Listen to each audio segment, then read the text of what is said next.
Hello and welcome to Cultural Hangover. Tonight we are once again diving into alternative culture. We are going to look at combining food and art, visit an underground golf club, be seduced by our senses with Jonathan Ross, break a world record and talk about the benefits of being bad and of being naked on a calendar. I am Ben Keenan. And I am Jacob Edwards. And here to kick off the show playing Don't Lie to Me from her EP Feather Pearl, it's Boomy Thomas!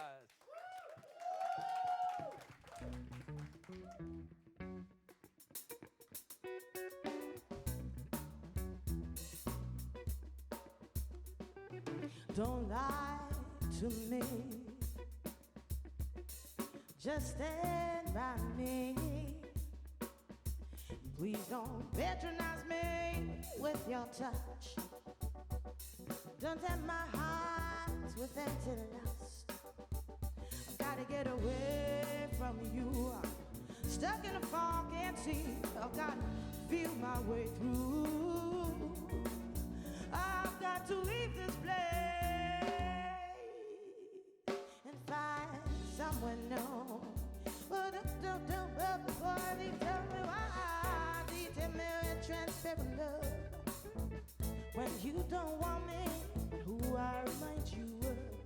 Why they tell me a transparent love when you don't want me, when you don't love me.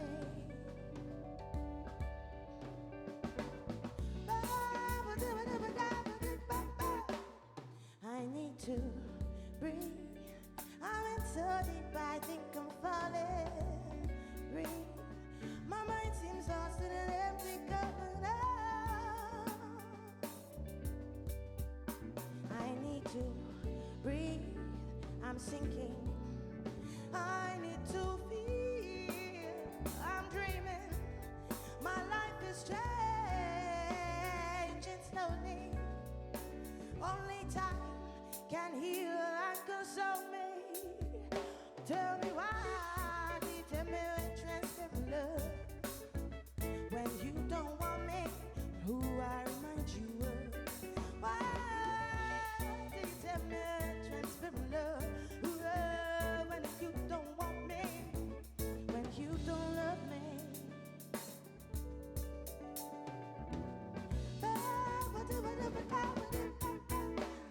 Only time can heal and console me. Only time can heal and console me. Only time can heal and console me. Only time. But please don't lie to me.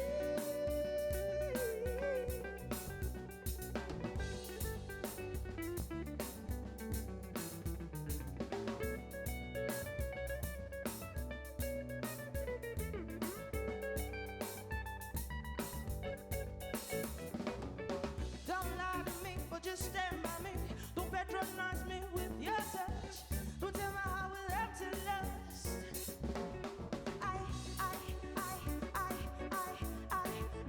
I've got to get away from you. I said that I got to get away. I've got to get away from you.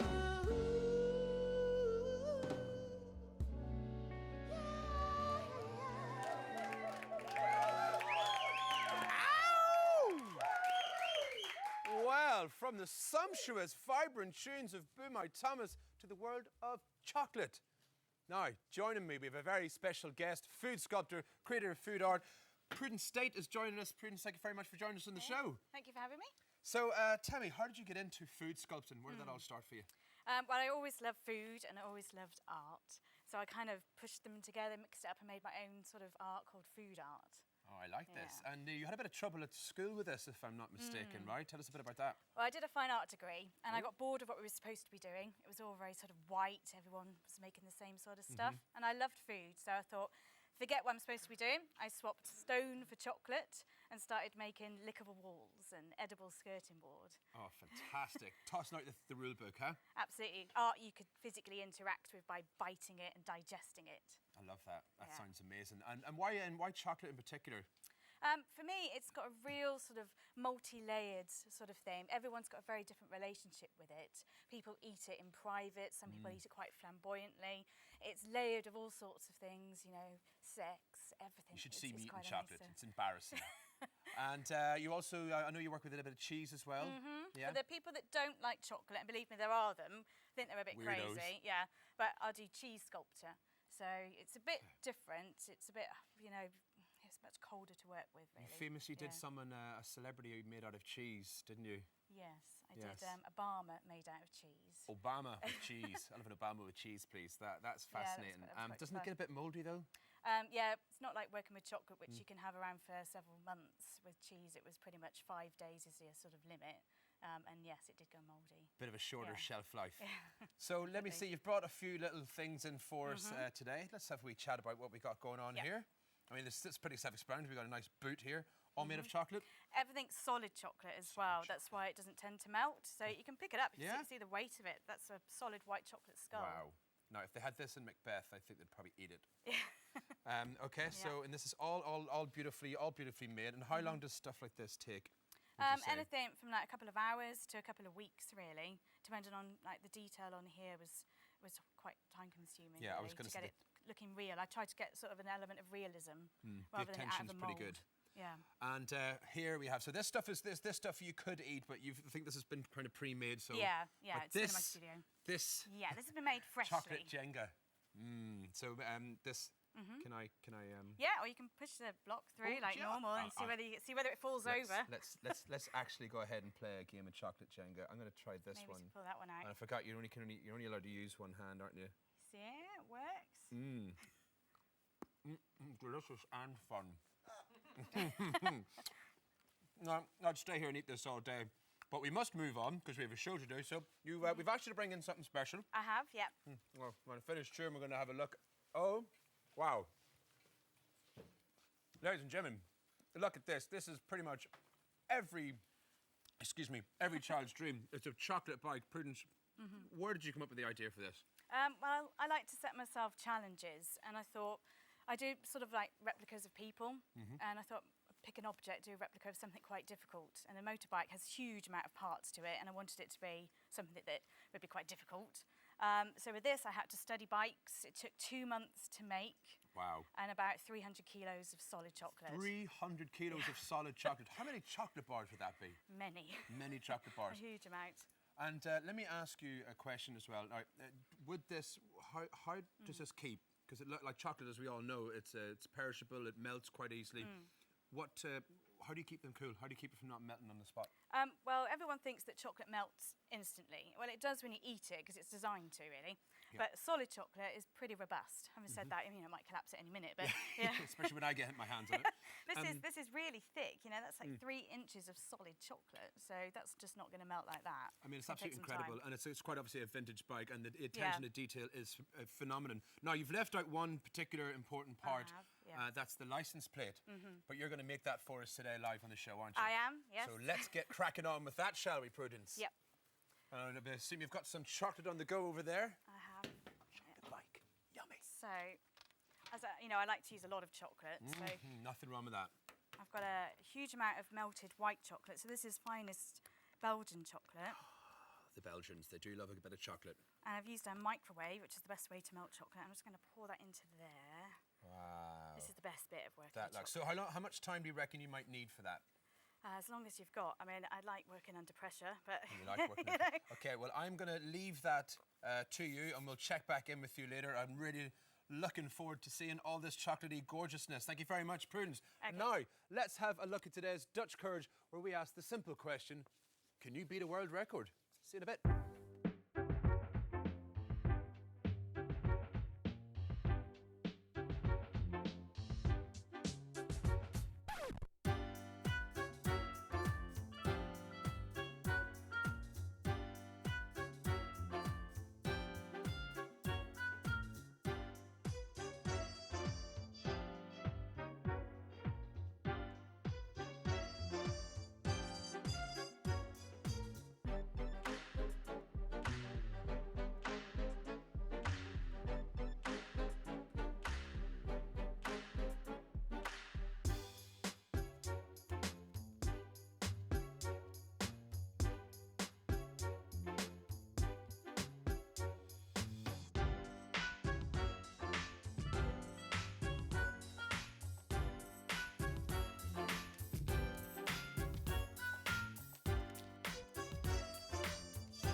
Now, it's time for the commercials, but when we come back, Jacob is so anxious to introduce us to the cultural news. Plus, we learn about the benefits of being bad.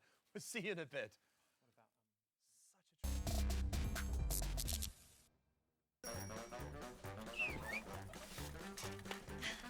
We're gonna go camping, and if you don't come, then we're just gonna have to leave without you. I didn't think you were going on holiday this year. That's all sorted now.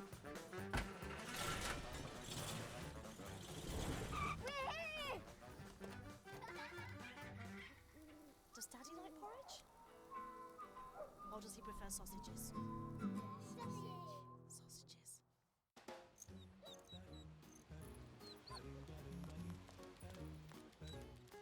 It's such a happy day, I'm singing a song. It's such a happy way, come on, sing along. It's undeniable how small can change your tune. I put a great big smile on you.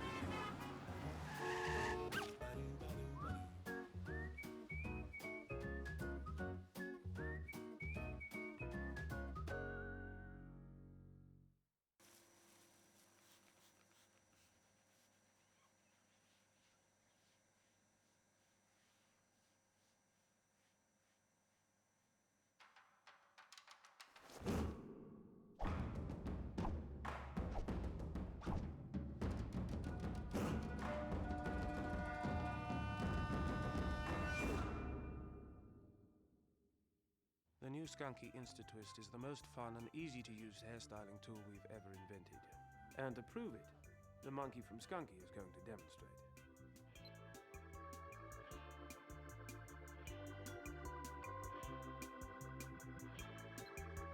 Unbelievable. A new record. It really is easier to do the twist than ever before.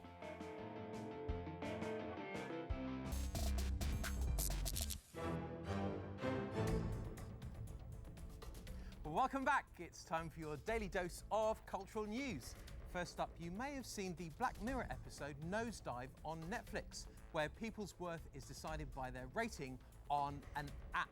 Well, Netflix has decided to release a real-life Black Mirror app. Get ready to have your hopes, dreams and self-esteem completely tarnished. But feel free to compensate those feelings by rating your cocky co-workers a miserable 1 star. It's what they deserve. Sounds harmless, right? Well, listen to this. The Chinese government have introduced what is being referred to as a social credit score, a point system based on both social behaviour and commercial activities. Failure to repay a loan, running a red light or neglecting family will cause you to lose points as part of the app. Life imitating art, perhaps. We'll see. In film news, the trailer for Jonathan Herman's live-action remake of critically acclaimed animation Ghost in the Shell has been released. The trailer contains exceptional visuals of a future Tokyo and an outstanding performance from Scarlett Johansson. However, the choice to cast a white woman in an originally Japanese film has caused controversy online. Meanwhile, Harry Potter director and NFTS graduate David Yates has confirmed that he will be directing all 5 of the Fantastic Beasts Harry Potter prequels, although hopefully not at the same time. Speaking of Harry Potter, actress and UN Goodwill Ambassador Emma Watson, who recently hid copies of pro-feminist author Maya Angelou's books on the London Underground, has extended her book campaign to New York. Since the recent defeat of Hillary Clinton, Emma tweeted, "I am going to deliver Maya Angelou's books on the New York subway, and then I'm going to fight even harder for all of the things that I believe in." I think that deserves 10 points for Gryffindor. And in other entertainment news, popular comedy series Curb Your Enthusiasm has begun filming for its 9th season after a 5-year hiatus. The show, starring Larry David as a fictionalized version of himself, is said to have returned due to massive fan pressure and the amount of new material Larry has acquired from his everyday life. This is extremely exciting for both fans and David, as he was previously quoted as saying, "I was planning my future as a homeless person after the show came off air." Well, that's all from the news. Ben, it's over to you. Ooh. if you're like me and you like playing golf any place, anytime, anywhere, you love this little game. Now, I found out that there's a place in London where you can go and play golf and party at the same time. Needless to say, I had to go check it out. Holding 61, get in.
Swingers Golf is open the whole of November and December in Bank. Get further details on our website, where you can also keep up to date with all of our guests and up-and-coming shows.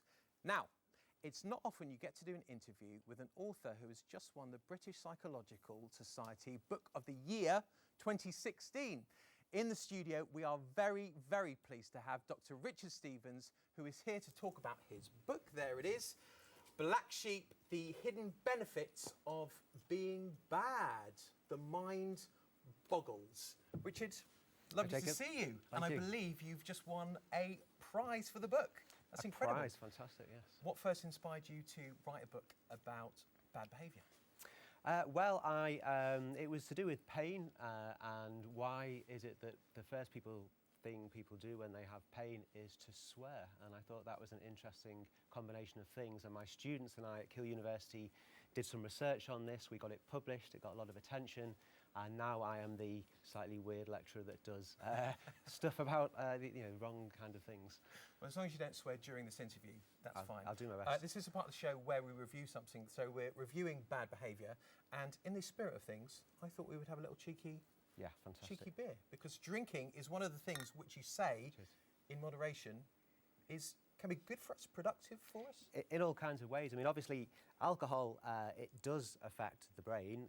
It's not a great idea to drive a car after drinking alcohol because it disrupts your attention, but that same disrupting of attention can be useful in other situations. So think about sort of creative people. The way we think creatively, it's known as divergent thought. You have to kind of think laterally. Normally we think in a kind of linear way, get an answer, whereas creativity is about getting two unrelated ideas and bringing them together as a new idea, and that disruption of attention by alcohol seems to foster that process, which is why maybe musicians and other people can be strongly associated with alcohol. Do you think the human mind instinctively kind of wants stability and a pattern of things, and maybe alcohol kind of shakes it up a little bit and makes us think in a way that we wouldn't necessarily do so? Yeah, sometimes it wants the opposite. Yeah, but it has such a bad kind of, we're always warned against alcohol in terms of like our health and in terms of like the social aspects to it, but in the right environment, it might just work. It's moderation, isn't it? If you drink 5 of these, that's not great. If you drink 1 of these, it can have some benefits. Okay, and you mentioned swearing. Now, swearing can never be good, surely.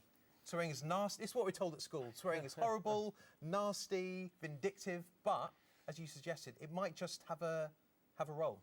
So psychologists now think that swearing is actually a form of emotional language. It's when you want to express emotion, swearing gives you kind of an extra register. It's not always negative. There's a lovely story about an Olympic windsurfer, and she unexpectedly won a bronze medalist a couple of games ago, and she was coming out of the water dripping wet, and the BBC stuck a microphone in front of you. You just won bronze, how do you think? And she sort of let fly. It can be positive as well.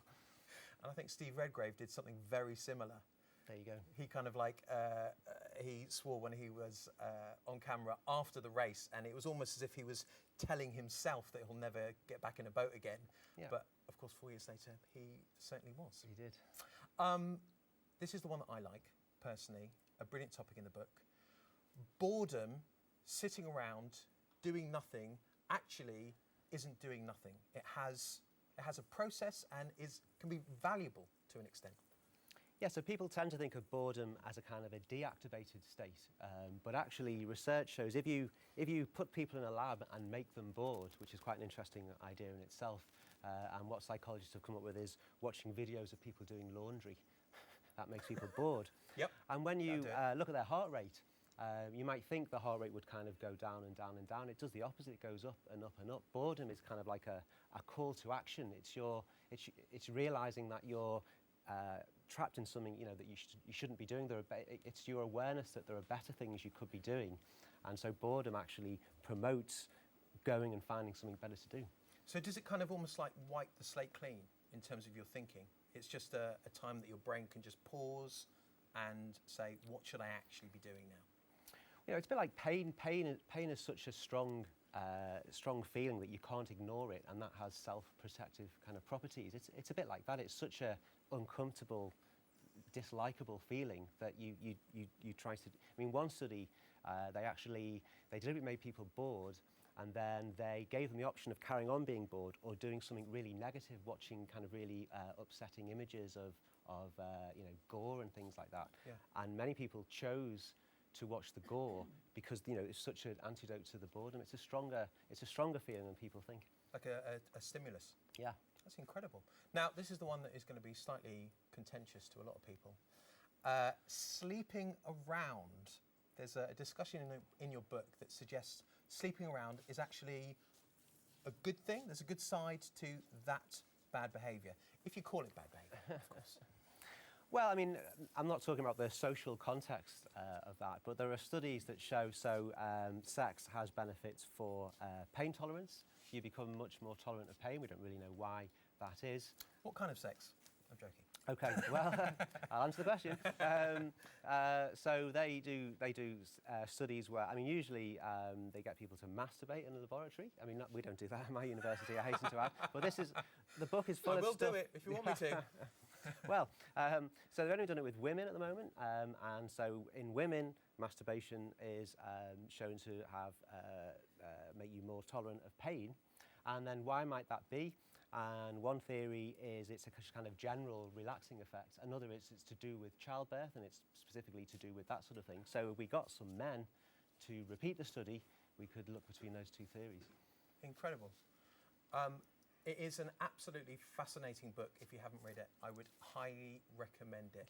Dr. Richard Stevens, the book Black Sheep, The Hidden Benefits of Being Bad, published by Hodder and Stoughton, is in all good bookshops. Richard, thank you very much. Fascinating stuff. It's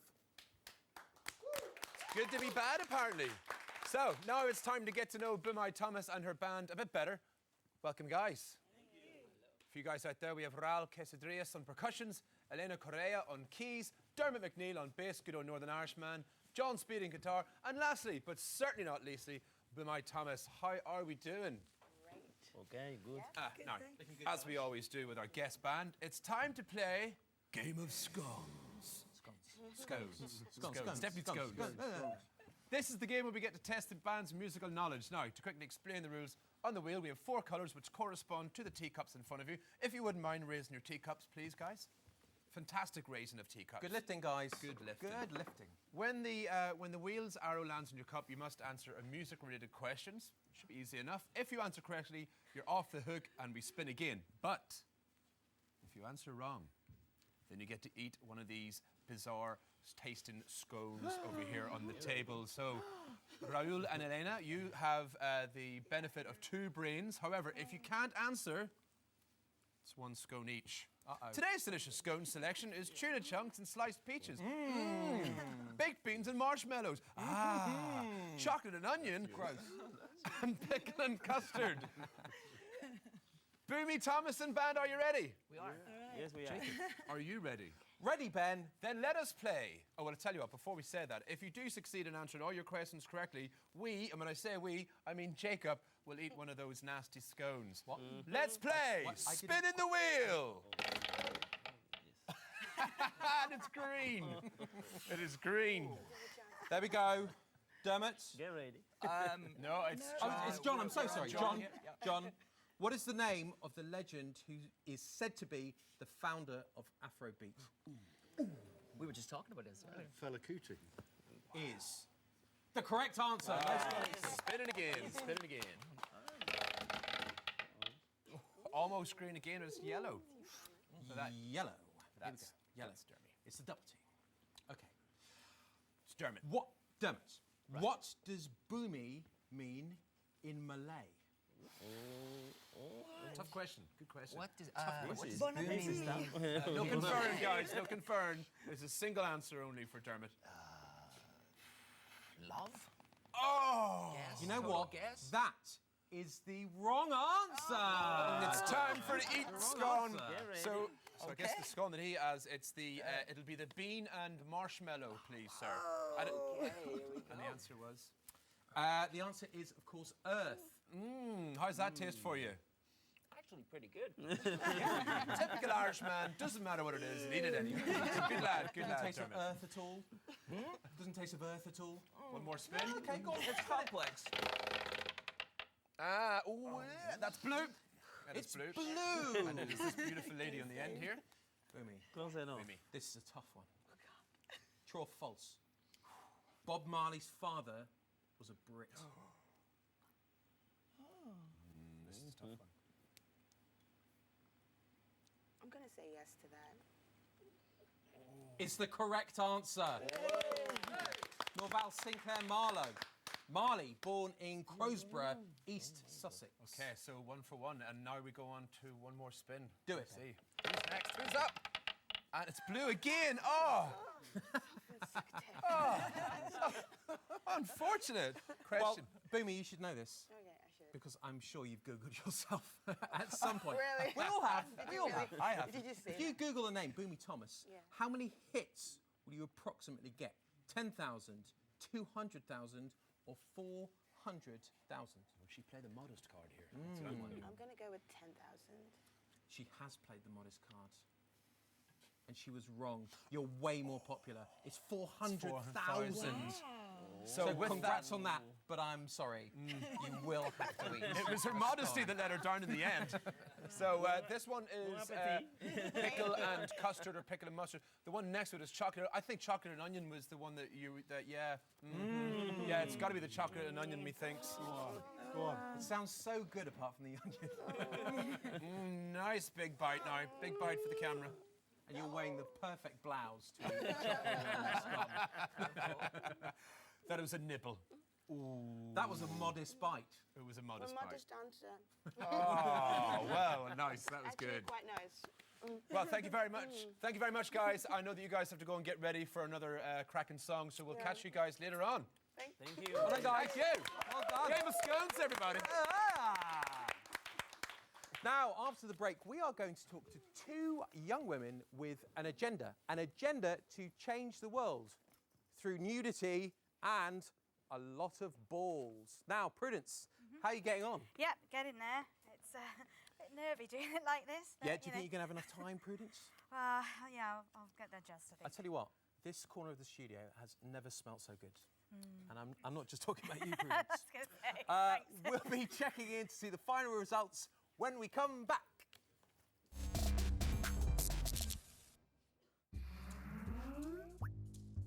I just saw your status update. Which mountain you're conquering now, you nutter? Third summit this week.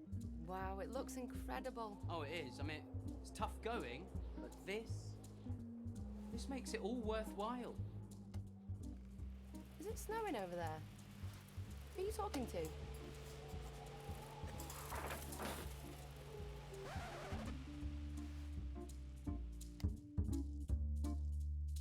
This is Mr. Marshall. He just saved money on his car insurance at Money Supermarket, and now he feels epic.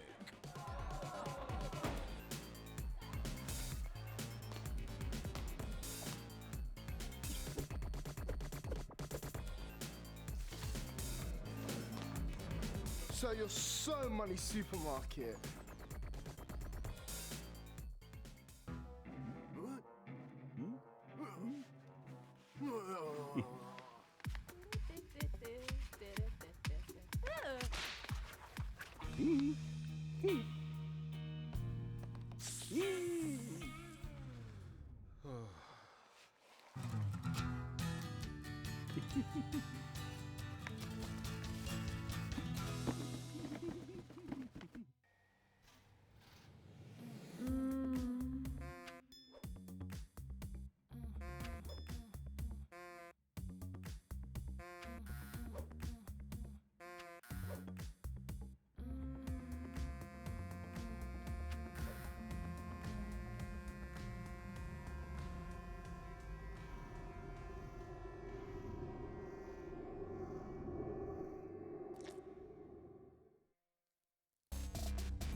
This cheeky little calendar has been causing lots of commotion for the last couple of weeks, not just in Cambridge where it originated, but with headlines in papers all over the world. It even travelled to a Japanese TV show, that's right.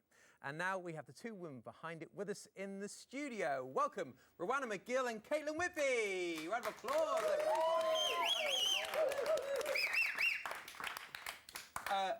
This calendar has been an enormous success. Did you expect it to be such a success? Of course not. We had to sell, I think it was 90 before we started to make a profit on it. And when the website went out, obviously, you just don't think anyone's going to buy it. So we were both texting all of our parents saying, please buy them, Mum, Dad, my sister. But no, it's been such a success. There's something slightly strange about your parents buying new pictures of your fellow students, but we can gloss over that. Where did the idea first come from? So we were both part of Cambridge RAG, which is a student-run society where we choose 10 charities in a year, and then we run a series of events for it.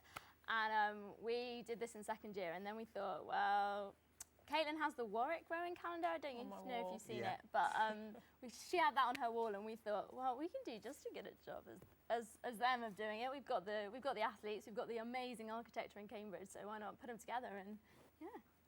Was Calendar Girls an inspiration, or was it that Warwick calendar on the wall that did it? Is that where the seed was planted?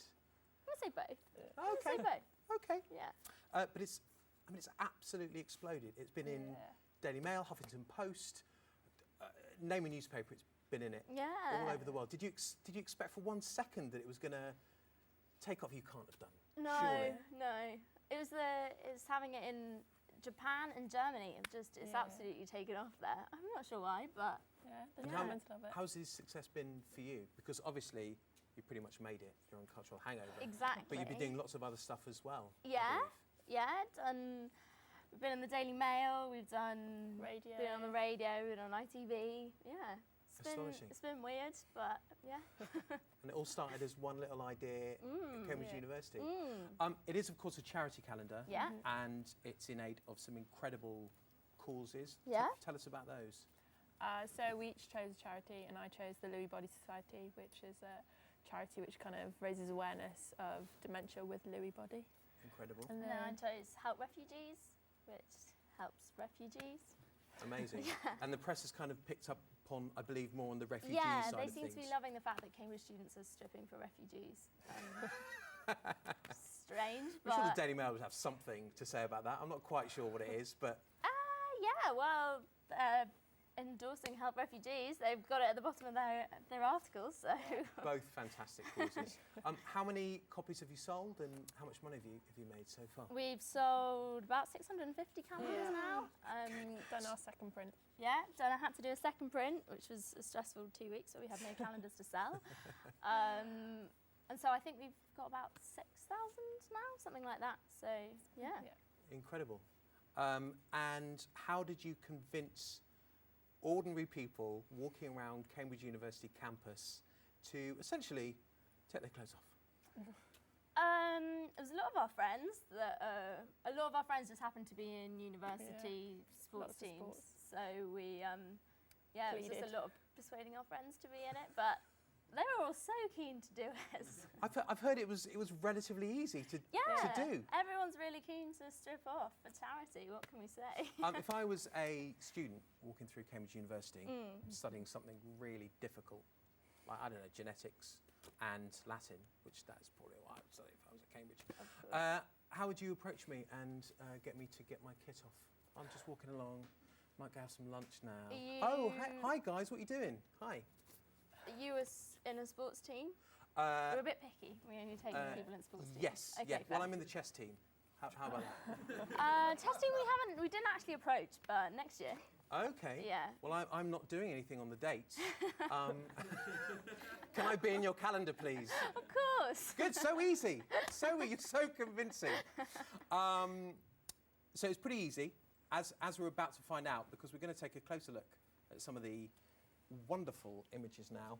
Now, if there are any children or older people in the room, you might want to look away now, because there will be nudity. One word, buttocks. There we are. There's the first one. Now, we're just going to examine these for a little bit. Friends of yours? One of them. Is this a whole team, or is it just random? So that is the American football team. Amazing. The majority of them. And I can see not many of them are wearing protection there, which is slightly strange for an American football team. Yeah. Apart from these guys who are wearing a helmet. Nice. I would have thought there would be another part of their body that they preferred to protect first, but there you go. This one is a delightful one. Is this some kind of arboretum, do you think? It's in the Botanic Gardens. Yeah. Botanic Gardens. Yeah. Were they already in situ when you turned up on the day, or did you ask them to pose? No, they were just like that when we turned Lovely. up. Well, it is warm in there, although someone drew the short straw and got the cold floor, which is unfortunate. Third one, I love this one. The person who really stands out in this one is this young lady here. Yeah. What a gal. Did she draw the short straw or the long straw? Did she want to be there? Yeah, she did. Really keen. She was amazing. She'd come with her scarf. She was all ready for it. She was great. Cambridge is an extremely scenic city, and wherever she looked, she had a view and a half. Yeah. And finally, this is my final one. This guy on a horse. One question. How did you get the horse to agree to pose naked for this picture? She's just one of the horses that one of the. In the polo team, he didn't really have much choice in the matter, really. No. I've got to say, our producer earlier described this as golf on a horse. Yeah. Shortened to polo. Now, you can still get your hands on one of the Cambridge calendars on the webpage, cambridgebluescalendar.com. Get yourself or someone you love an early Christmas present while at the same time supporting an amazing cause. A round of applause for Awana and Caitlin, everybody. Incredible stuff. Incredible stuff. Okay, so now it's time to pop over to Prudence and see the final results of her chocolate sculpting. Ben, how's it looking? Thank you, Jacob. I look forward to seeing your Christmas calendar. I don't. Prudence, how are we getting on? How did that work out for you? Looks like it's all finished for us. This looks amazing. Tell me how we came to this. How did you get this done? Well, the motorcycle itself built out of 300 kilos of chocolate. This is a huge slab of white chocolate. I've added some edible colour on there to get the Cultural Hangover logo, and it's entirely edible. And this is all ready to go, all ready to eat. Yep, so you could dig in if you like. It just looks so. It looks so perfect. I'd be afraid to kind of ruin it. I'd be afraid to ruin it. I'm not. I can take Yeah, bet you aren't. give that There we go. Jacob. Take an old bite out of that. Oh, please. There you go. I haven't had lunch. Thank you It's quite very solid. much. There you go. Look at that. Yeah, Cultural there Hangover, we are. ladies and gentlemen. Fantastic. Prudence, thank you so much. Well, now, how does that taste? Shall I taste a bit? I think you should take feel a bite. like I I'm think you should take a destroying bite. your amazing work. There you go. I think. Take a little bite. Now, moving on to a more bittersweet experience. Some people might think that classical music is long. Some people think it's dreary, a bit too intellectual, or a bit stuffy. Not me, however. I love classical music. But a group of enthusiastic creatives out there are trying to change all that by taking classical music to a whole new level. Now, we went along to have a look, and we weren't the only ones. Jonathan Ross was there too.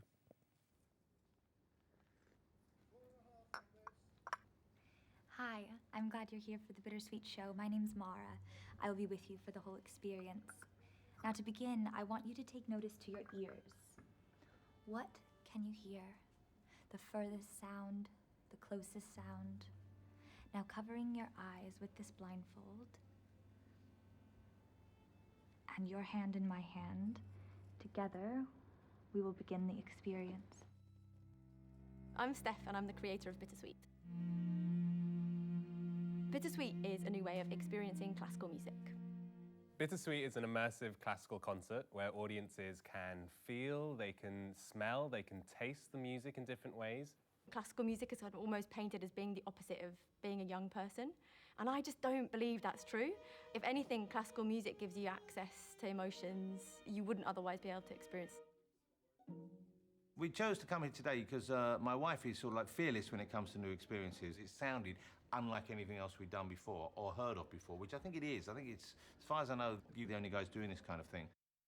When the audience member first arrives, they're taken into a specific room. They're given mulled wine. The flavours, the spices, you can smell it all in the room. And then once they've been in that space for a while, we take them into the main space where the performance is going to happen.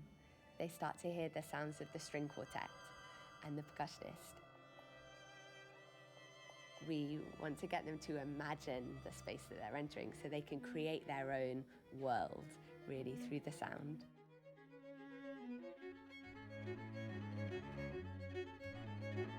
We encourage them to let their imagination run free.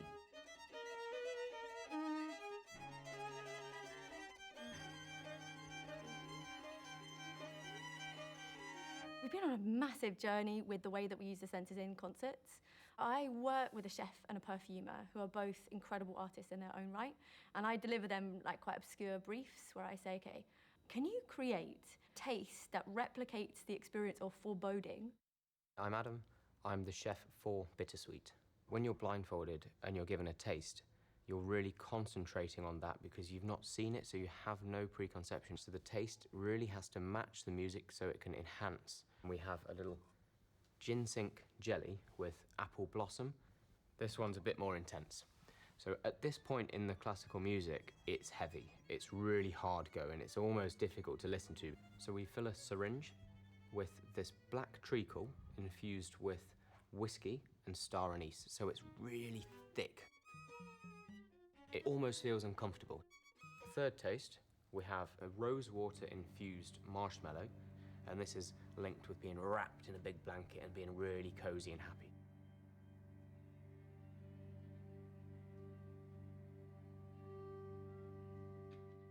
I think what made it so incredible was the fact that you have to make yourself so vulnerable and go into something so blind and put your trust in a complete stranger. All you have to focus on is being present, and someone else is guiding you through a journey and you have no control. I think it's something very liberating that we don't get very often.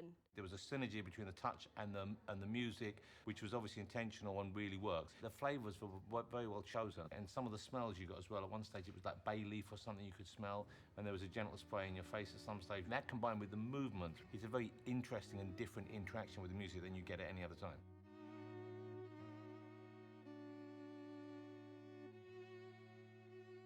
I can see a trend where we touch our phones more than we touch people we love. I think that's a problem. And I like to think of ways that can make it matter. A, that you are in a physical, real space. And B, that it matters that you and your body and everything you bring are there.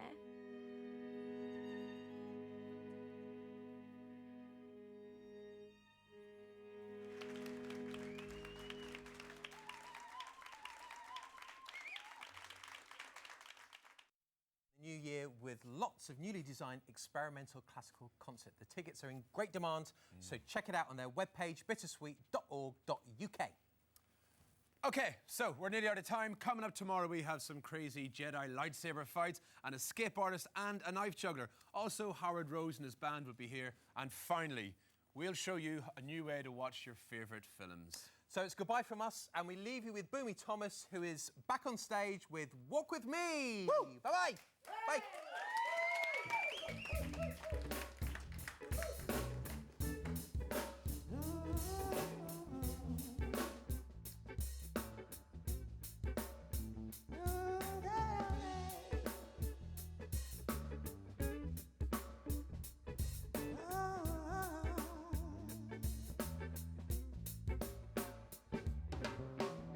What is your story?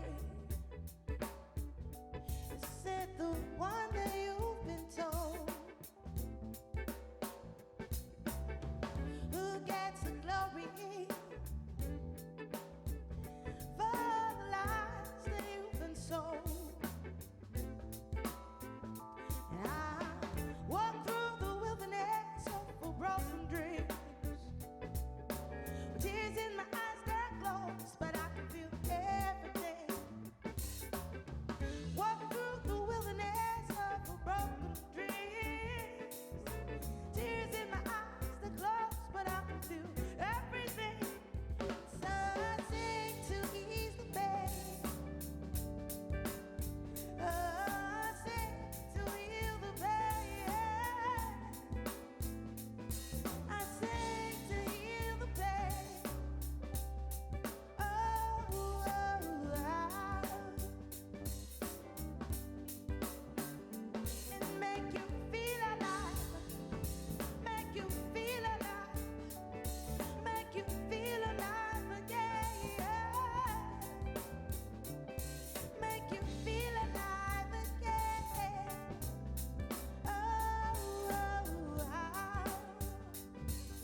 that touch.